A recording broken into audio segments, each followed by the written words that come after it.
Fast Forward Productions. The women are speaking.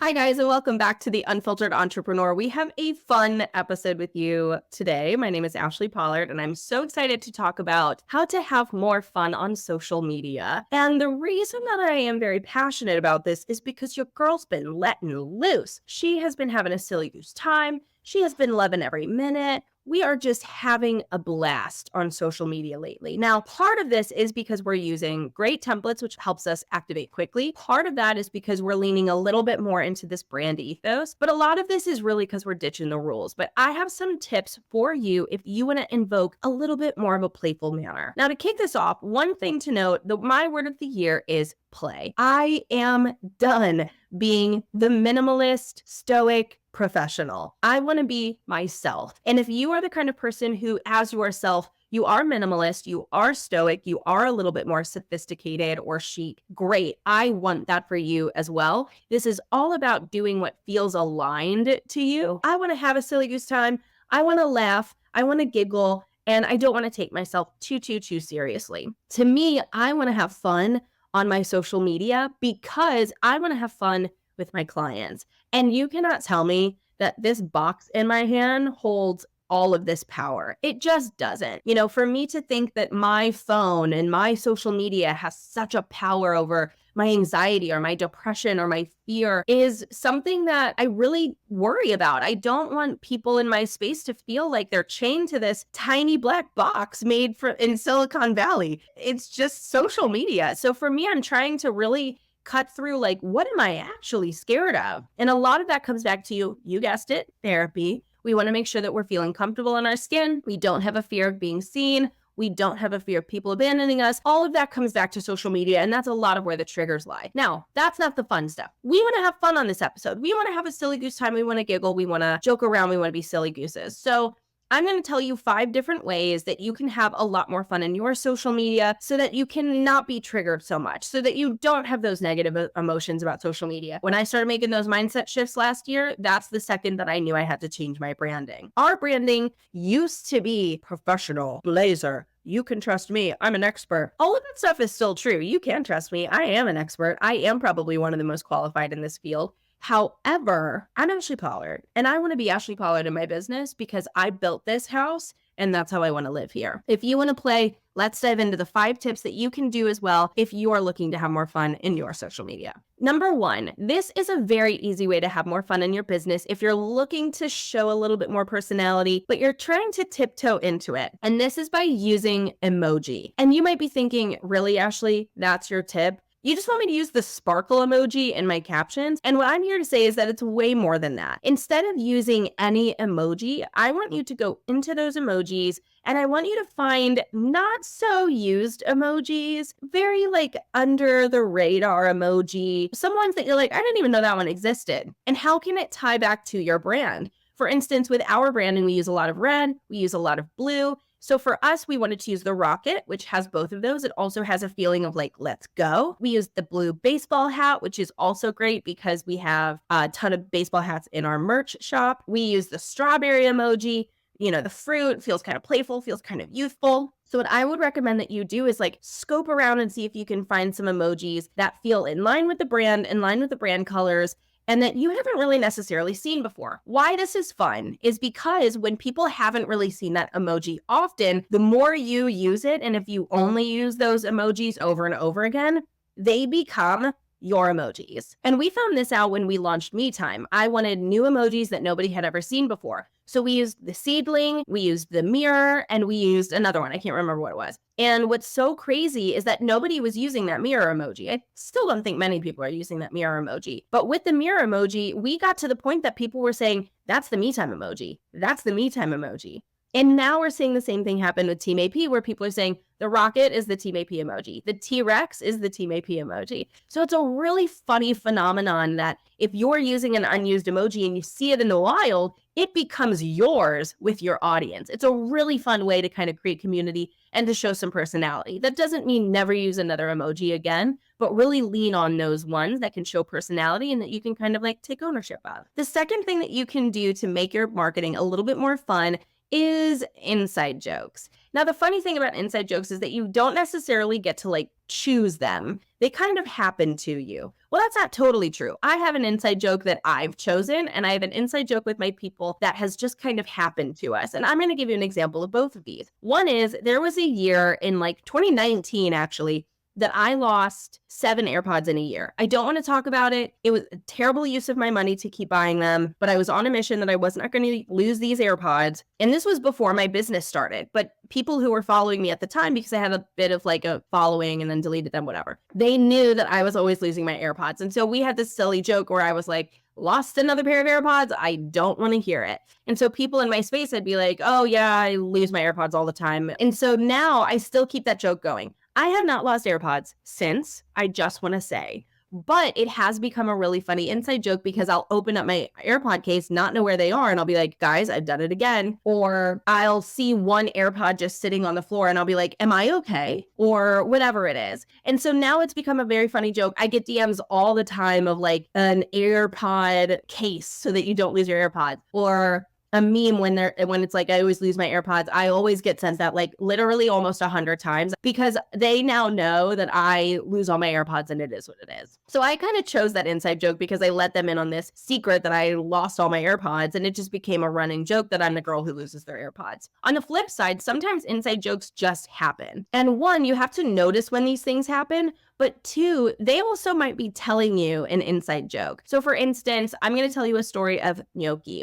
I was using Flowdesk. If you're using Flowdesk, I'm sure that template is still in there that you can upload that says like, here's a gnocchi recipe. So I had this email ready to go. There's this placeholder thing that's like, here's your gnocchi recipe, and you're supposed to change the copy. And I had every intention of changing the copy to be about, I don't know what it was about, email marketing or podcast episode that was about hiring. I don't know what it was. And I left the copy in the template accidentally. So I send this email and it's a buttoned up email with tips and education, and it's jam-packed like my emails are. Then I started getting all these emails from people that were like, what gnocchi recipe are you referencing? And I'm like, what are they talking about? Why is everybody asking me about a gnocchi recipe? And so then I go back to my email, and sure enough, I had sent off the template with all of the gnocchi text and copy in there. It was so random. Now, I could have said, oh my God, that's so embarrassing. I'm going to spiral about this for weeks. But I said, let's make this a joke. Let's make this funny. Why didn't I catch that? What's going on there? Etc., etc., etc. I gave everybody a 50% off code that day for anything in my resource shop with the code gnocchi. It was one of my highest selling days. This is also a testament that like, have some fun in your business means don't take yourself too seriously, but I'm touching on that later. So with these inside jokes, can you guys laugh together about something and then every time it happens, you let them in? Inside jokes at the end of the day are just like something you notice, and every time you notice it, you point it out to each other. So by developing these inside jokes, you will definitely have a closer connection with your audience because now they're thinking of you or thinking about something that you said that makes them laugh every time they notice that anywhere else. The third tip that I have is to share not just the highlight reel, but also some of the hiccups along the way. Now that might not seem fun to you. You're like, there's nothing fun about airing my dirty laundry. There's nothing fun about people seeing me mess up. There's nothing fun about that. They're not going to trust me. They're not going to like me. They're going to go somewhere else. And that's just simply not true. What's actually going to happen when you show some of these hiccups is that if you are laughing about it, they will like you more. They will potentially trust you more, especially if you're showing how you overcome it. But a really easy way to show the hiccups is to show your bloopers. So for instance, if you're recording an Instagram story, let's say that I couldn't say a specific word or I couldn't get a sentence out. And instead of not posting that story, I would argue post blooper incoming, and then on the next Instagram story, have it buttoned up the way that you wanted to. I also did this recently where I started recording saying like, hey guys, I want to talk about these 3 tips that you could do. And I had a coughing attack and I was like, and so instead of me not posting that, I posted it on purpose and I said, BRB, blooper, I might be passing away. And that was a joke. That was a silly goose time. That was us laughing together because I'm like hacking up a lung. I hope it also gives my audience permission to not be so buttoned up, because it's really okay to show those things. So also lean into bloopers, lean into showing them kind of some of those hiccups. The fourth tip that I have is be self-deprecating. Make fun of yourself. Laugh at yourself, laugh at the things that happen. I remember one time I was posting on social media and I had responded back to someone and I completely misunderstood the word that they said. And I made this reel that was like, this is why I don't agree with this, da da da da da. And all the people in my space, God love you, mwah, you guys are the best, were like, ooh, Ashley, I don't know if you know what that word means. I'm getting DMs from people that are like, you're amazing. That reel is wrong. And so I took it down, but I posted it on my stories. And I said, am I okay? Like, did I not learn words in middle school? Like, what's going on here? Like, this is why I love you guys. Thank you guys for telling me. That is so funny. And for all of you who don't know this word, this is what the word means, and this is what you can do with it. That's an example. But there's many ways. I mean, I'm the queen of being self-deprecating, but, you know, letting people in, letting people see you making fun of yourself, letting people see you laughing at yourself and laughing at mistakes. I joke about the time that I was working at Rebecca Minkoff and I sent off a report that said we did $270,000 of sales to our investors, and we had done $2,700 of sales of a particular product. And all of the meeting was revolved around the $270,000 of product that they sold. And they came back to me and they were like, we're so excited. And I was like, that product didn't sell. And they were like, you said it sold $270,000. I was like, no, it sold 2,700 units. Like, it didn't do great at all. Massive mistake. But it's something I still laugh about today. And that's a big part of it. Can you laugh at the mistakes? Can you let yourself be seen in that way?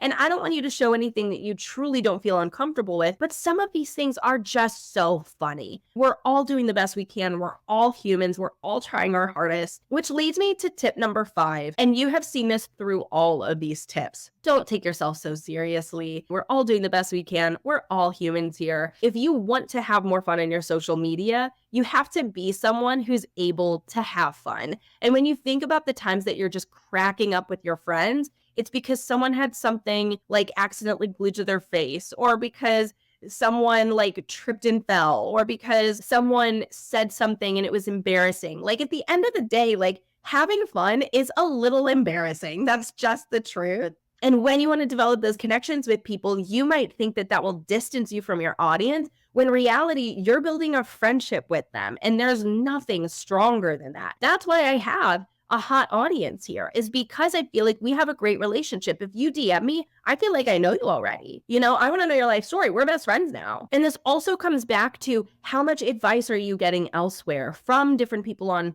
social media or about business. You can't do this, but you can do that. But you can't do this. No, actually, you can do that. No, but you can't do this. But I think you can do that. I'm the same. I'm doing it too. I'm saying I wouldn't do this. I would do that. Everybody is fair for having those opinions. But what I want you to think about is, who are you listening from? Who are you trying to be like? Because at the end of the day, by trying to emulate someone, by trying to be someone, by trying to fit in a certain box, by trying to model a certain aesthetic, you're going to lose all personality. And as someone who did that herself, who had the buttoned up minimalist branding, who had the power stance, who had the Stripe screenshots, or whatever the fuck I was doing that made me feel like a bad bitch, I just started realizing, like, I'm just not a bad bitch. I'm a silly goose time. I'm like, I have fun here, and I want my space to feel like that. So by emulating all these people that I felt like I had to be like, what I lost was any sense of self. And what everybody loved about being in my space was the fact that it felt refreshing,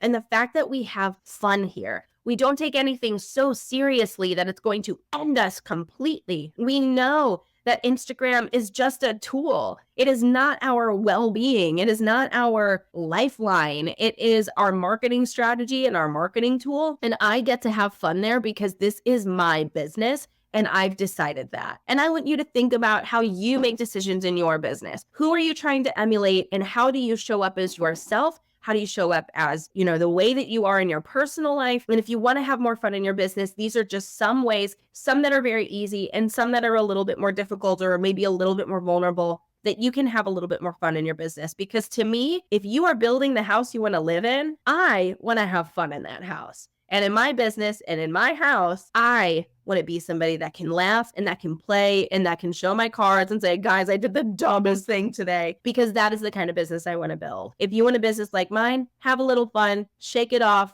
have a jolly good time. Now, when I rebranded, I decided that if I was going to have a silly goose time, I wanted you guys to feel empowered to have a silly goose time too. That's why I created 75 Hard, the business edition. Now, in this business edition, I have things on there like making sure you're resting, making sure you're reading or listening to a podcast, showing up on social in a specific way. But on 75 Hard, I also say that every single day you have to laugh. And in doing this, I want you to be super mindful of building a work-life balance, building work and making sure that you're operating every single day as the business owner that you want to, but also creating some sort of balance where you're enjoying it, you're laughing, you're having fun, and you're grateful. I love 75 Hard. In the Doers Club, we have a channel called 75 Hard so that people who are doing it can keep each other motivated and cheer each other on. It's a really great way to jumpstart your social if you've been latent for a while. It's a really great way for you to maybe fall in love with your business again. And here's the thing with 75 Hard. Do it or don't. Do it 50%, do it 20%, cut some of it out, do all of it. I don't care. I'm not here with a pitchfork looking over you saying, you better do it. You better do it. No, ma'am, that's not me. I simply want you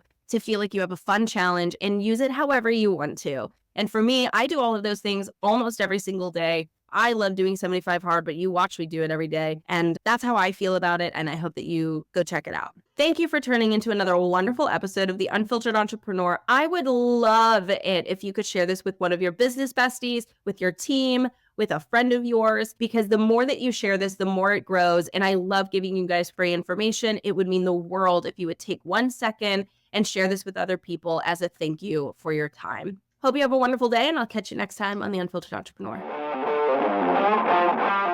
Before we go, I'm inviting you on my mission to help female entrepreneurs, okay? I am a girl's girl, and I want to see every single one of you empowered, living your biggest and boldest life. And the easiest way for people to access free information and a community of like-minded women is by sharing this podcast. Leave a review on Apple, rate us on Spotify, but more than anything, if you liked this episode, please take a screenshot, share it to Instagram, and tag us so we know that you are loving the content, but also other people can see that you are an entrepreneur who is focused on her game. Now remember, the motto of the Team AP space is, it's not hard, it's new. And if nobody has told you this, I want you to remember, you've got this. Entrepreneurship is hard. I love you, I believe in you, and I am so grateful to be in service of you, whether free or paid. And until next time, stay focused, babes.